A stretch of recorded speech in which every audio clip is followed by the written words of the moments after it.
आज गया guidance programme के अंतर्गत वर्चुअल स्कूल ऑफ गया में आप लोगों का स्वागत है।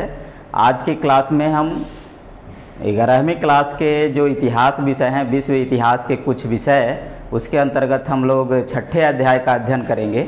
और उसके अंतर्गत सबसे पहले हम लोग चलें कि इसके पूर्व में हम लोगों ने देखा है क्या कि जो इतिहास है सबसे पहले प्रारंभिक समाज से अनुभाग से शुरू हुआ, उसके बाद साम्राज्य अनुभाग से शुरू हुआ, उसके बाद जो तीसरा अनुभाग है वह है बदलती हुई परंपराएं, जिसके अंतर्गत जो पहला अध्याय है वो है 6ठा अध्याय 3 वर्ग।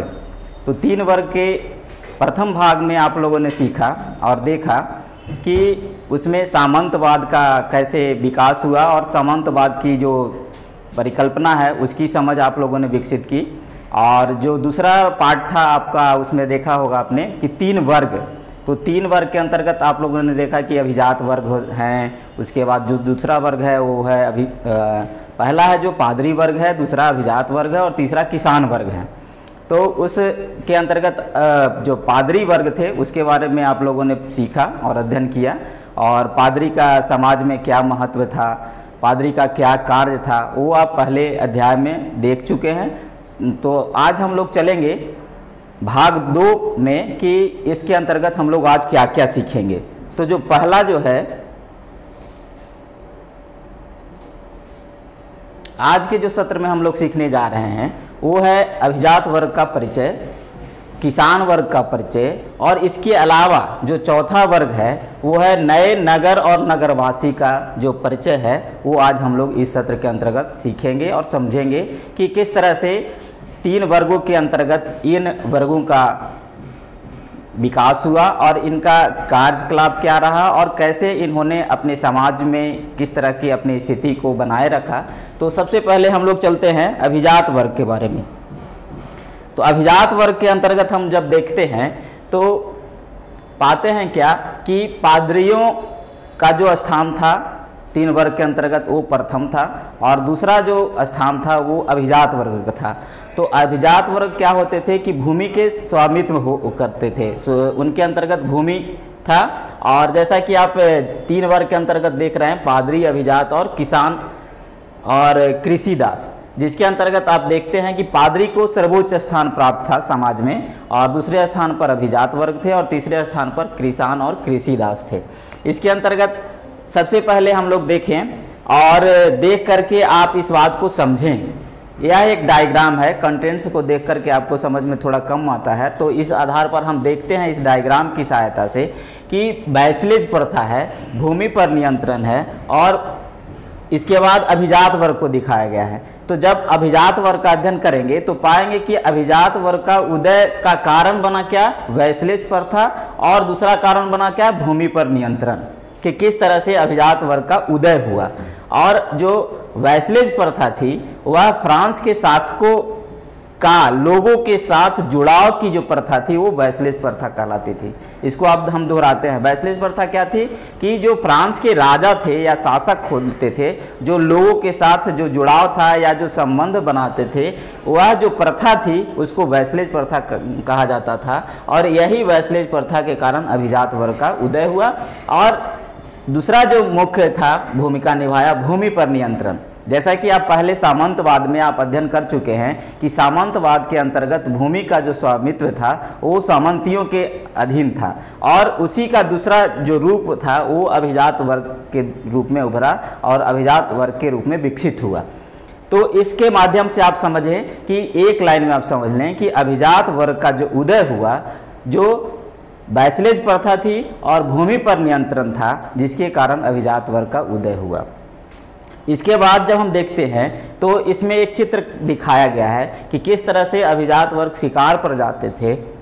तो उनके साथ जैसे फ्रांसीसी अभिजात शिकार पर जाते हुए 15वीं सदी का ये पेंटिंग है। इसके माध्यम से आप कल्पना कीजिए कि उस समय के जो अभिजात वर्ग थे वह शौकीन होते थे शिकार करने के, और उसके आधार पर उन्होंने अपने जीवन को जो छुट्टियों में जब शिकार करने जाते थे और इसमें अपने आप को विलासिता का भी प्रदर्शन करते हैं, तो इस आधार पर इन वर्गों का उदय हुआ और इन वर्गों के द्वारा जो कार्य किए गए।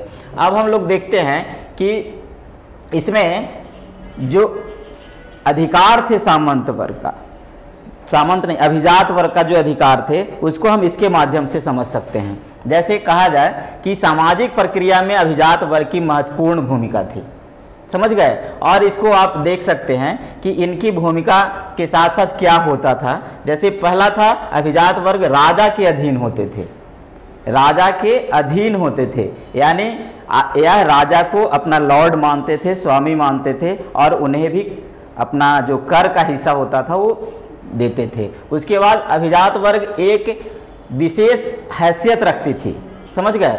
उसके बाद उनकी अपनी संपदा पर अस्थायी तौर पर पूर्ण नियंत्रण था और वे अपनी भूमि पर बसे सभी व्यक्तियों के मालिक थे। यही जो चारों बिंदु हैं वो अभिजात वर्ग से रिलेटेड हैं और जो इनकी समाज में महत्वपूर्ण भूमिका थी यही चारों बिंदुओं पर इन पर ज़्यादा केंद्रित था। और अभिजात वर्ग जो थे वह अपना सेना, न्यायालय, मुद्रा आदि का प्रचलन कर सकते थे। यानी कहा जाए तो राजा के समकक्ष सेना, न्यायालय, मुद्रा आदि का प्रचलन कर सकते थे। तो यहाँ पर देखा जाए कि यह तो पहले तो राजा को अपना लॉर्ड मानते थे, स्वामी मानते थे, लेकिन उसके बाद भी इनके अधिकार क्षेत्र में यह थे कि यह अपनी सेना को संगठित कर सकते थे, न्यायालय की व्यवस्था कर सकते थे, यहाँ तक कि मुद्रा का भी प्रचलन कर सकते थे। यह इनके क्रियाकलापों में शामिल था। अब आगे के देखते हैं कि मनेर की जागीर, मनेर एक शब्द आता है, तो यहाँ देखा जाए तो अभिजात वर्ग जहाँ रहते थे उसको मनेर बोला जाता था।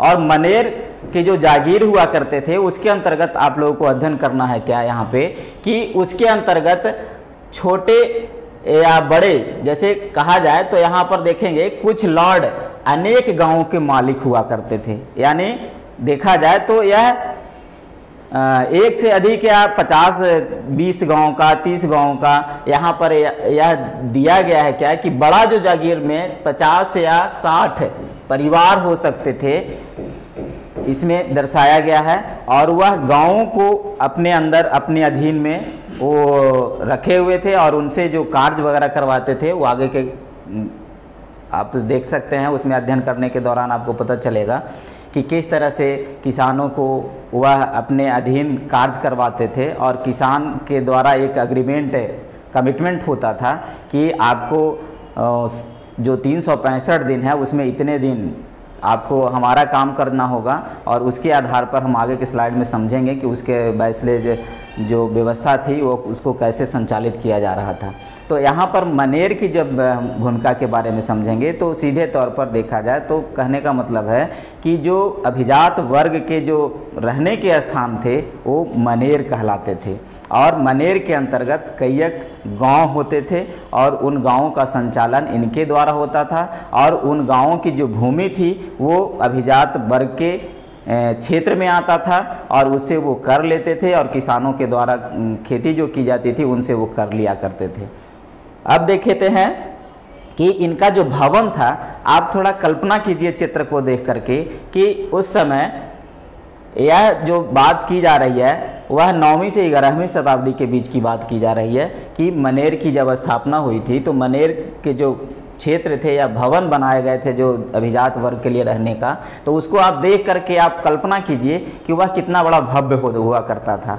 तो इस आधार पर आप समझ सकते हैं कि यह एक जो प्रथा थी वह राजा के समकक्ष थी और राजा के समान यह अपना जीवन व्यतीत करते थे और लोगों पर शासन किया करते थे।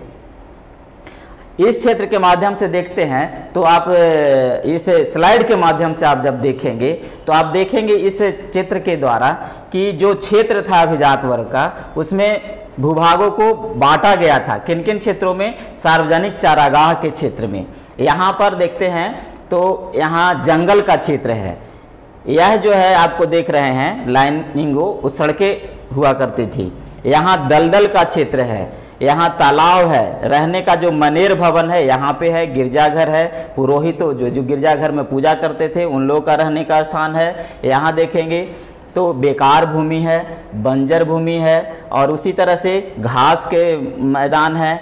बसंत ऋतु में जो बोए जाते थे बीज इन क्षेत्रों में बोए जाते थे। और इस तरह से पतझड़ में जो बीज बोया जाता था इन क्षेत्रों में बोया जाता था। यानी कहा जाए तो अभिजात वर्ग अपने भूमि को एक विशेष क्षेत्रों में बंटवारा कर दिया था और उसके आधार पर कृषकों के द्वारा यहाँ पे खेती की जाती थी और कृषक से वो कर लिया करते थे।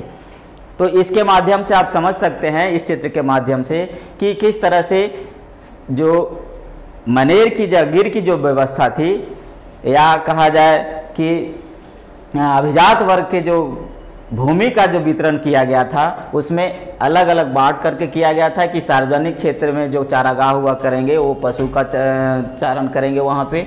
उसी तरह से बीज बोने का भी जो समय था, बसंत ऋतु का अलग बोया जाता था, पतझड़ में बीज अलग से बोए जाते थे। तो इस तरह से इसके आधार पर वह अपने भूमि का बंटवारा कर रखा था। तो आगे के चैप्टर में जब चलेंगे तो एक और चीज़ आता है नाइट। नाइट जब देखते हैं तो 9वीं सदी में यूरोप में यह प्रचलन में आया था। हुआ क्या करता था नाइट के अंतर्गत कि पहले जो कृषक लोग थे उनको मनेर में पैदल सैनिक के तौर पर उनको किसानगिरी भी करना पड़ता था और वो कभी कभी जब युद्ध हुआ करता था पास पड़ोस के देशों के साथ तो उसमें उनको सैनिक के रूप में शामिल किया जाता था और वो कुशल नहीं थे। और यही जो परंपरा बाद में आई तो जिसके कारण नाइट्स की आवश्यकता पड़ी। और नाइट किसको कहा गया, हम आगे के चित्र में इसको देखते हैं। तो सबसे पहले यूरोप में प्रायः स्थानीय युद्ध हुआ करते थे जिसमें शौकिया कृषक सैनिक पर्याप्त नहीं थे। इसमें कृषक को सैनिक के तौर पर आगे ला करके युद्ध लड़ा जाता था। लेकिन जब जैसे जैसे युद्ध और विस्तार रूप लेने लगा तो उस स्थिति में कुशल सैनिक की आवश्यकता पड़ी और कुशल सैनिक की आवश्यकता ने नाइट वर्ग को जन्म दिया। नाइट वर्ग के बारे में जब आप एक चित्र के माध्यम से मैं आपको बताना चाहता हूं, देखेंगे तो आप स्वतः समझ जाएंगे कि नाइट वर्ग का निर्माण कैसे हुआ और नाइट वर्ग कैसे युद्ध में जाकर के अपनी सैनिक की भूमिका को निभाया। इस चित्र के माध्यम से आप देखेंगे। नाइट यदि शब्द बोलते हैं तो आपके मन में चित्र नहीं उभर रहा होगा, लेकिन इस चित्र के माध्यम से आप देख सकते हैं कि सैनिक का जो वस्त्र है और इस तरह से अपनी जो बचाव के लिए, सुरक्षा के लिए जो कार्य किए जाते थे और सुरक्षा जैसे कवच पहन करके युद्ध कर रहा, तो यह एक कुशल सैनिक के तौर पर उभर करके आए और इनके वर्गों को नाइट कहा गया। और नाइट के लिए भी भूमि का व्यवस्था किया गया, यहाँ तक कि उन्हें 1000 से 2000 एकड़ भूमि उनकी पारिश्रमिक के तौर पर दी जाती थी। और धीरे धीरे नाइट का व्यवस्था के अंतर्गत वो एक तरह से अभिजात वर्ग के रूप में भी उनका विकास हुआ। और इसको अब हम लोग इस तरह से समझ सकते हैं कि अभिजात वर्ग में 2 शब्द उभर करके आए, एक मनेर का और दूसरा नाइट का। तो यहाँ पर इन 2 शब्दों की महत्वपूर्ण भूमिका रही कि मनेर में जब वह अपनी व्यवस्था को आवासीय रूप दिया और उसके अंतर्गत भूमि का बंटवारा करके कृषकों से कार्य करवाए, और दूसरा है नाइट का। तो नाइट के अंतर्गत उसने कुशल सैनिक नेतृत्वकर्ता के रूप में उसको शामिल किया और उसे भी भूमि का क्षेत्र दे करके उनसे एक एग्रीमेंट या कमिटमेंट लिया गया कि समय समय पर यदि हमें सेना की आवश्यकता पड़ेगी तो आप हमें सहायता करेंगे और युद्ध में हम हमारा साथ देंगे। नाइट की सहायता लेकर के उनसे युद्ध में जाने को उनके साथ जो एग्रीमेंट हुआ यह नाइट के साथ हुआ। और नाइट भी बाद में जाकर के एक अहम भूमिका निभाया युद्ध के क्षेत्र में और अभिजात वर्ग के विकास के क्षेत्र में। अब चलते हैं हम लोग तीसरा वर्ग किसान के बारे में समझेंगे कि किसान 2 तरह के यहाँ पर किसान की चर्चा की गई है। एक तो होते थे स्वतंत्र किसान और दूसरा होते थे कृषि दास जिसको बोला जाता था, और वो बंधक तौर पे होते थे। जैसे कहा जाए कि बंधुआ जिसको कहते हैं कि उसके अंतर्गत रखा जाता था, जैसे खरीद फरोख्त भी इनका होता था कृषि दासों का। तो इस आधार पर यदि आप इसको देखते हैं तो तीसरा वर्ग जो था किसान वह 2 वर्गों में विभाजित करके इसका अध्ययन किया जाता है। एक तो स्वतंत्र किसान और दूसरा है सर्फ या कृषि दास के रूप में। सर्फ का मतलब होता है टू सर्व यानी सेवा करना। इसके आधार पर हम लोग समझते हैं। इसमें देखते हैं क्या, यहाँ पर जैसा कि मैंने पहले चर्चा किया कि कृषि से कर लिया जाता, कृषक लोगों से किसानों से कर लिया जाता था। तो यहाँ एक अभिजात वर्ग और किसान वर्ग के बीच में एग्रीमेंट था, कमिटमेंट था कि आपको साल में, जैसे कि यहाँ दिखाया गया है कि एक वर्ष में कम से कम 40 दिन आपको मेरे अधीन कार्य करना होगा। और उससे जो धन प्राप्त होते थे उसको कहा जाता था श्रम अधिशेष इंग्लिश में, और लेबर रेंट इंग्लिश में बोला जाता था। हिंदी में श्रम अधिशेष और इंग्लिश में लेबर रेंट बोला जाता था। इसको आप प्रश्नों के माध्यम से भी आप पूछा जाता है, यहाँ तक कि इसको लेबर रेंट के बारे में कंपटीशनों में भी इसमें पूछा जाता है कि श्रम अधिशेष क्या है। तो आप इसका उत्तर दे सकते हैं कि जब कृषक लोगों के साथ जो कमिटमेंट में होता था, उनके साथ जो तय की गई शर्त थी, उसमें करना क्या होता था कि वर्ष में कम से कम 40 दिन प्रत्येक कृषक को अभिजात वर्ग के अंतर्गत कार्य करना होता था, और उससे जो उत्पादित वस्तुएं होती थी और उसे जब बेचा जाता था, उससे जब धन संग्रह किया जाता था, तो उसको कहा जाता था श्रम अधिशेष या लेबर रेंट। ठीक है, तो इस पर ज़्यादा ध्यान देने की आवश्यकता है, क्योंकि यह कंपटीशन के एग्जाम में पूछा भी गया है और आगे पूछा भी जाता रहेगा। तो इस तरह से आप इसके बाद जब देखते हैं तो यहाँ कुछ लोग जो इसके अतिरिक्त भी हुआ करते थे, लॉर्ड के पास जाता था, इसके अतिरिक्त उनसे अन्य श्रम कार्य जैसे गड्ढे खोदना, जलाने के लिए लकड़ियाँ इकट्ठा करना, बाड़ बनाना, सड़कें व इमारतों की मरम्मत करने की उम्मीद की जाती थी उनसे, और खेतों में मदद के अतिरिक्त स्त्रियों एवं बच्चों को अन्य कार्य के लिए उन्हें रखा गया था। और इस आधार पर देखते हैं एक और कर की बात की गई है इसमें, प्रत्यक्ष कर या टैली जिसको बोला जाता था, वह कृषकों से लिया जाता था, अभिजात वर्गों से और पादरियों से नहीं लिया जाता था। राजा के द्वारा जो राजा हुआ करते थे, उस समय के जो शासक हुआ करते थे, वह प्रत्यक्ष कर के रूप में या टैली जिसको बोला जाता था, वो कृषकों से लिया जाता था। अभिजात वर्ग और पादरी वर्ग इससे इस कर से वंचित थे और उन्हें यह कर को देने के लिए बाध्य नहीं किया गया। अब इसके आगे हम देखते हैं, तो इसको डायग्राम की सहायता से आप समझें कि किस तरह से इसको पूरे कहानी को आप इसके माध्यम से आसानी से समझ सकते हैं। जब भी आप अध्ययन करें इतिहास का, तो आप इस तरह के डायग्राम खुद नोटबुक पर भी बनाएं और इसमें आप डायग्राम की सहायता से समझने का प्रयास करें, तो आपको इतिहास एक रोचक विषय के रूप में लगेगा और आपको याद करने की जो क्षमता है इतिहास के डेट्स का या इतिहास के जो इतिहास में वर्णित जो शब्द हैं उनको याद करने की आवश्यकता पड़े, तो इस तरह के डायग्राम बना करके यदि आप अध्ययन करते हैं तो आपको आसानी से समझने में भी मदद मिलेगी और याद रखने में भी मदद मिलेगी। तो आगे हम देखते हैं स्वतंत्र किसान।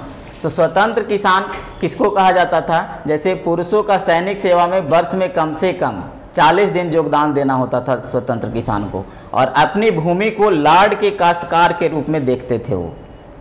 अब यहाँ पर देखिए, अभिजात वर्ग को यहाँ पर किसान का लॉर्ड कहा जाता था, और यह क्या करते थे, उनकी भूमि को किसके रूप में देखते थे? काश्तकार के रूप में देखते थे। यानी जो भूमि पर उपज होती थी उसका कुछ हिस्सा वो अभिजात वर्ग को देते थे, अपने लॉर्ड को देते थे, अपने स्वामी को देते थे। और उसी तरह से देखें तो कृषकों के परिवारों को लॉर्ड के जागीरों पर जाकर काम करना होता था, और सप्ताह में 3 दिन या उससे अधिक भी हो सकता था। जैसे यहाँ तो था कि 40 वर्ष में 40 दिन कम से कम, लेकिन यहाँ सप्ताह के दिन भी निर्धारित थे, और सप्ताह में 3 दिन या उससे अधिक भी उनके भूमि पर जाकर के उनको काम करना पड़ता था। और इस श्रम से होने वाला जो उत्पादन होता था वही देखिए यहाँ पे श्रम अधिशेष, जिसे लॉर्ड के पास भेजा जाता था। ठीक है, श्रम अधिशेष या लेबर रेंट कहा जाता था, जिसे लॉर्ड के पास भेजा जाता था। उसी तरह से आगे देखते हैं कि इसमें प्रत्यक्ष कर के बारे में मैंने बनाया है एक डायग्राम, जिसमें क्या होता था कि इसका क्या महत्व था और इसके क्या कार्य थे। तो सबसे पहले राजा कृषकों पर कभी कभी लगाते थे। राजा किसके पर लगाते थे? कभी कभी कृषकों किसानों पर लगाते थे। पादरी वर्ग इस कर से मुक्त थे, उसी तरह से अभिजात वर्ग भी इस कर से मुक्त थे। यह केवल और केवल किसके लिए लगाया गया था? कृषकों के लिए, किसानों के लिए लगाया गया था। उसी तरह से अब कृषि दास के बारे में यदि हम लोग अध्ययन करते हैं तो क्या पाते हैं कि कृषि दास का जो अभिजात वर्ग का जो भूखंड था उस पे कृषि दास मजदूर के रूप में, श्रमिक के रूप में कार्य करते थे, और इनके ऊपर पूरी तरह से अभिजात वर्ग का अधिकार था। यहाँ तक कि उनके जो सामाजिक परिवेश थे उन पर भी निर्णय लेने का इनका अधिकार था। यहाँ तक आपस में जब दो लोग जुड़ते थे या शादी विवाह का कार्य होता था, उसमें कौन निर्णय लेता था? अभिजात वर्ग के लोग निर्णय लेते थे।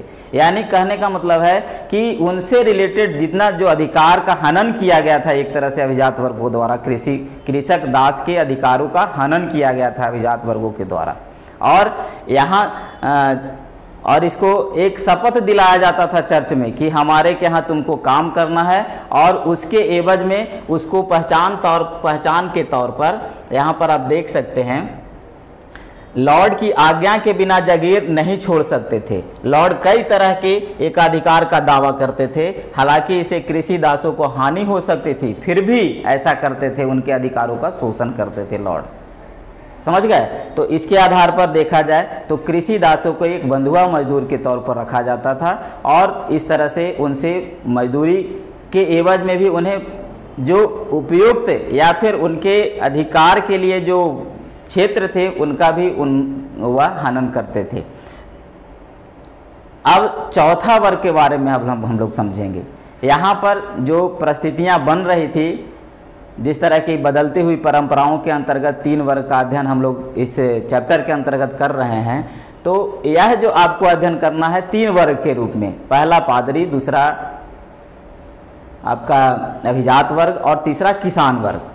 लेकिन इसके अलावे भी जब आप देखेंगे कि इसका परिणाम के रूप में क्या उभरा, तो आप देख सकते हैं एक चौथा वर्ग का निर्माण हुआ। तो चौथा वर्ग में नए नगर और नगरवासी के रूप में हम लोग समझते हैं कि यह क्या था और किस तरह से इसका विकास हुआ। तो आप देख सकते हैं इसके माध्यम से कृषि के विस्तार के साथ जनसंख्या, व्यापार और नगरों का विकास हुआ। अब देखा जाए तो जनसंख्या का विस्तार हुआ भी, और व्यापार का भी हुआ और नगरों का भी हुआ। अब इसके अंतर्गत देख सकते हैं कि जनसंख्या, व्यापार और नगरों के विस्तार, यूरोप की जनसंख्या को 1000 ईस्वी में लगभग 420 लाख थी, वही बढ़कर 1200 ईस्वी में 620 लाख और 1300 ईस्वी में 730 लाख हो गई। तो इससे हम लोगों को क्या पता चलता है कि इस समय जनसंख्या का दर भी बढ़ रहा था, जनसंख्या बढ़ रही थी, जिसके एक कारण और क्या हुआ कि व्यापार भी बढ़ने लगे। क्यों? क्योंकि कृषि की उपज अधिक होने लगी, आवश्यकता से अधिक लोगों के पास धन इकट्ठा होने लगा, तो उसके कारण विलासिता वस्तुओं की आवश्यकता पड़ी, और उन्हीं विलासिता वस्तुओं को पाने के लिए वहाँ पर व्यापार का केंद्र विकसित होने लगे और नगरों का निर्माण हुआ। और इस तरह से देखा जाए तो यह तीनों जो है, जनसंख्या, उसके बाद व्यापार और नगर, इन तीनों को बढ़ाने में किसका योगदान रहा? कृषि के विस्तार में हुआ। आधुनिक तकनीक से कृषि की नई प्रौद्योगिकी को अपनाकर कृषि के क्षेत्र में विकास किया गया, जिससे कि एक नए नगर और नगरवासी का वर्ग बना, और इसी के बारे में इस अध्याय में चर्चा की गई है। अब आगे हम लोग देखते हैं कि नगर के बारे में क्या कहा जाता था। एक कहावत थी कि नगर की हवा स्वतंत्र बनाती है। अब हम लोग एक नए परिदृश्य के रूप में देखेंगे। क्या देखते हैं यहाँ पे कि जैसे ही नगरों में प्रवेश हुआ तो लोगों को एक का जो शोषण के अधिकार के थे वह स्वतंत्रता पूर्वक व्यतीत करने के लिए और आगे बढ़ा। उस स्थिति में क्या हुआ कि जो कृषि क्षेत्र में कार्य करते थे कृषक और कृषि दास, उनमें क्या एक भावना या कहें कि एक नई प्रवृत्ति जागृत हुई कि वह वहाँ से काम करने के एवज में व्यापार केंद्रों की ओर आगे बढ़ने लगे, यानी नगरों की ओर जाने लगे। और नगरों की ओर जाने के कारण क्या हुआ कि वह जो अभिजात वर्ग के अधीन अपने आप को महसूस करते थे उसमें उनकी स्वतंत्रता होने लगी। ठीक है, और इस तरह से वो अपने निर्णय लेने लगे, और अपने निर्णय के साथ साथ वह अपने कामों को भी दूसरे तरीकों से विकसित करने लगे, अपने कुशलताओं को, कौशल को आगे बढ़ाया, और भिन्न भिन्न क्षेत्रों में उनका फिर विकास हुआ। आप देख सकते हैं, आप जब अध्ययन करेंगे, बुक का अध्ययन करेंगे कंटेंट्स के माध्यम से, तो आपको पता चलेगा कि किस तरह से कृषि दास और कृषकों ने अभिजात वर्ग से मुक्ति पाने के लिए नगरों की ओर अपना रुख अपनाया, और नगर में आने के बाद अपने आप को एक स्वतंत्र नागरिक के रूप में देखने का प्रयास किया, और संभवतः वह प्रयास सफल भी रहा, जिसके कारण नए नगर और नगरवासी वर्ग का उदय हुआ। अब देखते हैं इसके बारे में थोड़ा सा डायग्राम की सहायता से समझें कि चौथा वर्ग था वह कौन था? स्वतंत्र होने की इच्छा रखने वाले कृषिदास। जैसा कि मैंने आपको बताया कि जो अभिजात वर्ग से दूर हटना चाहते थे, अपने शोषण के विरुद्ध जाना चाहते थे, वो नगरों की ओर चले गए, और यही जो इच्छा रखने वाले कृषिदास थे वह स्वतंत्र होने के लिए नगर की ओर गए।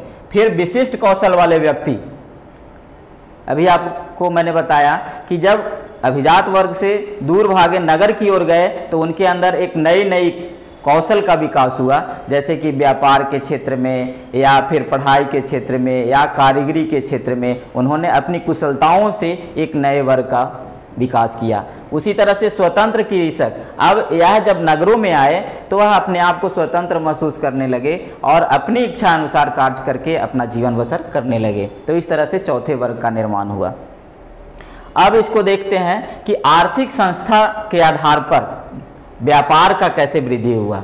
तो आर्थिक संस्था का आधार था श्रेणी, जिसको इंग्लिश में गिल्ड बोला जाता था, और इसका कार्य क्या था कि उत्पादन की गुणवत्ता को वह देखता था, मूल्य का निर्धारण करता था, बिक्री में उसके नियंत्रण थे, और प्रत्येक नगर का यह एक आवश्यक अंग था। कौन था?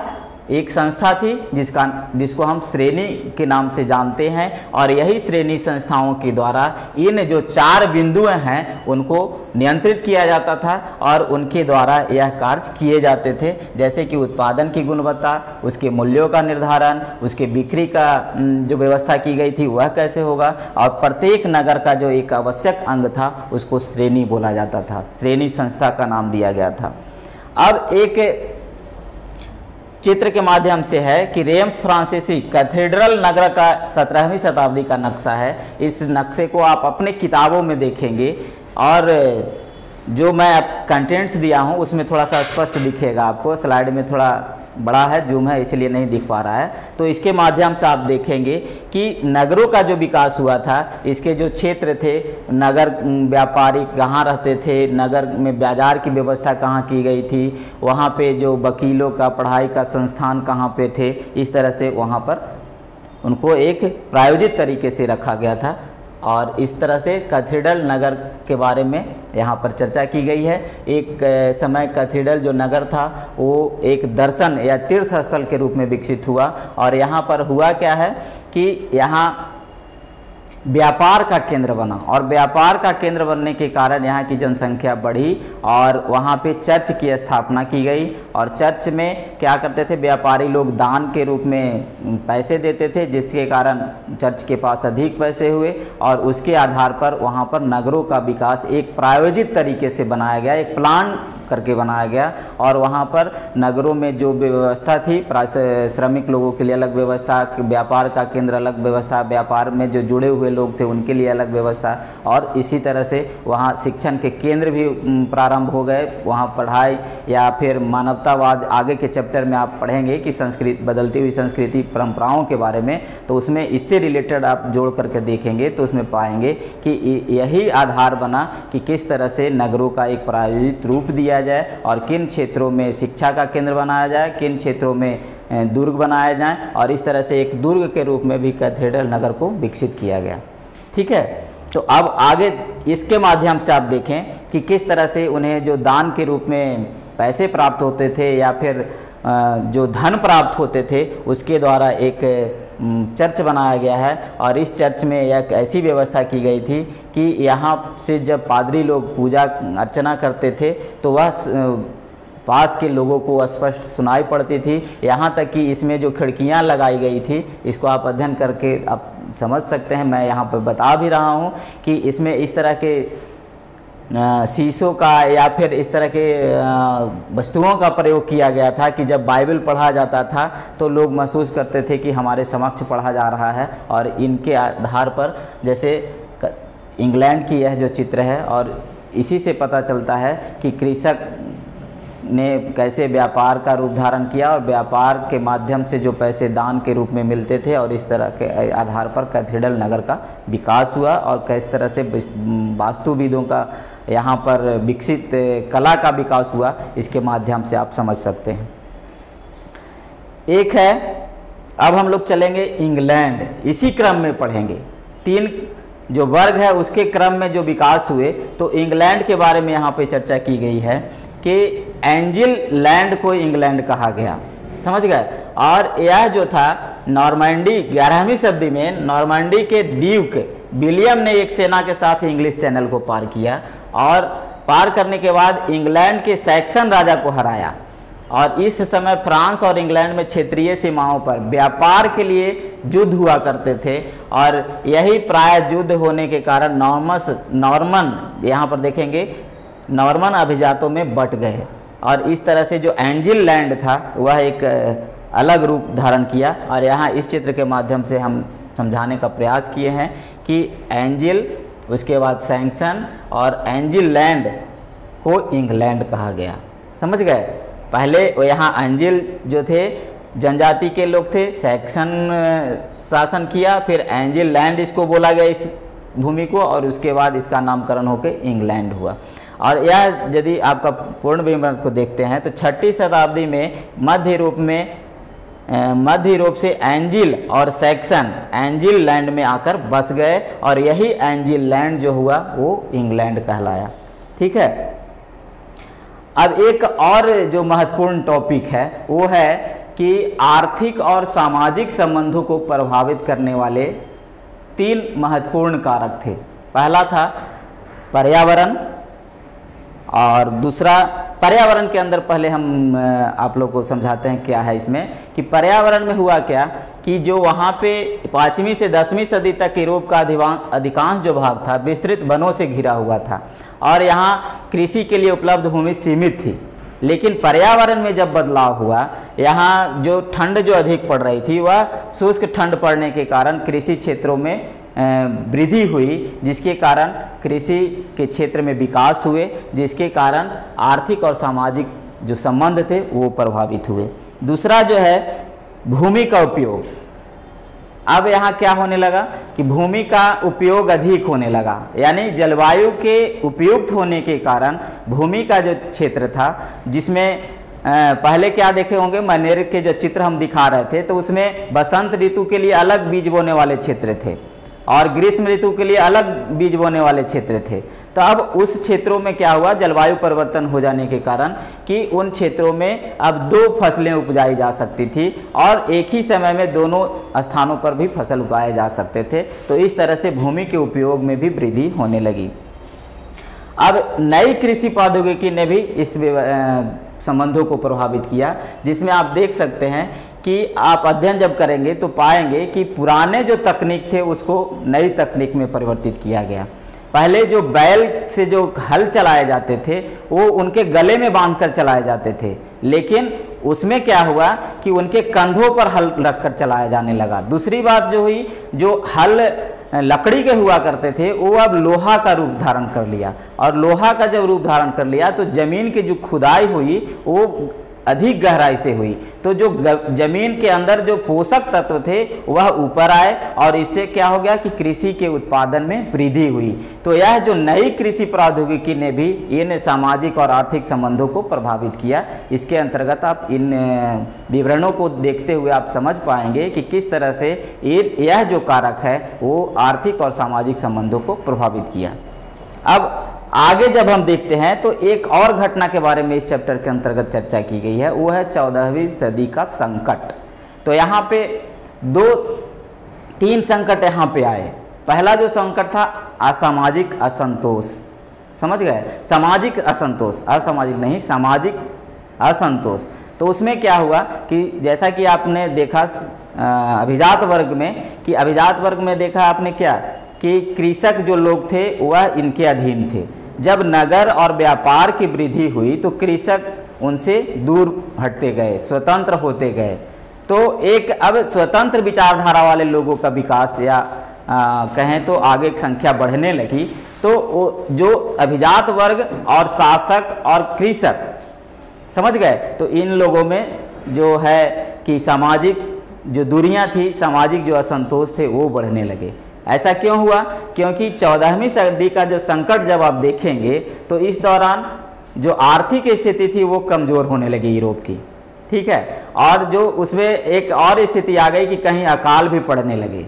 तो जब आर्थिक स्थिति कमज़ोर होने लगी तो कृषि मूल्यों का जो वृद्धि था वह तीव्र गति से होने लगा, जिसके कारण कृषकों को तो फायदा हुआ, जो स्वतंत्र कृषक हो गए थे, जो नगर में व्यापार करने लगे थे, उनको फायदा हुआ, लेकिन अभिजात वर्ग को फायदा नहीं पहुंच पाया, जिससे कि अभिजात वर्ग ज़्यादा मतलब क्रूरतम विचार अपनाने लगे, जिसके कारण उन पर आरोप प्रत्यारोपित करने लगे। तो इसका जो शोषित जो वर्ग हुए उनका विरोध करना शुरू किया।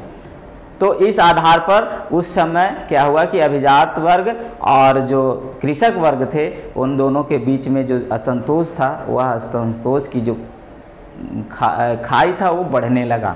और एक समय ऐसा भी हुआ कि कहीं कहीं विद्रोह भी हुए, क्रांतियां भी हुई, किनके विरुद्ध? आपके अभिजात वर्ग के विरुद्ध। इसी तरह से एक और संकट आई कि व्यापार के जब केंद्र बढ़े, तो जब व्यापार के अंतर्गत नाव जो आने लगे, स्टीमर जिसको कहा जाए, तो एक देश से दूसरे देशों में जब सामान लाया जाने लगा तो उसमें क्या हुआ कि चूहा का एक देखेंगे प्रकोप आया, जिसको बिबोनिक प्लेग का नाम दिया गया। एक महामारी आया 1340 ईस्वी के लगभग में। तो उसमें देखा जाए तो आप देख सकते हैं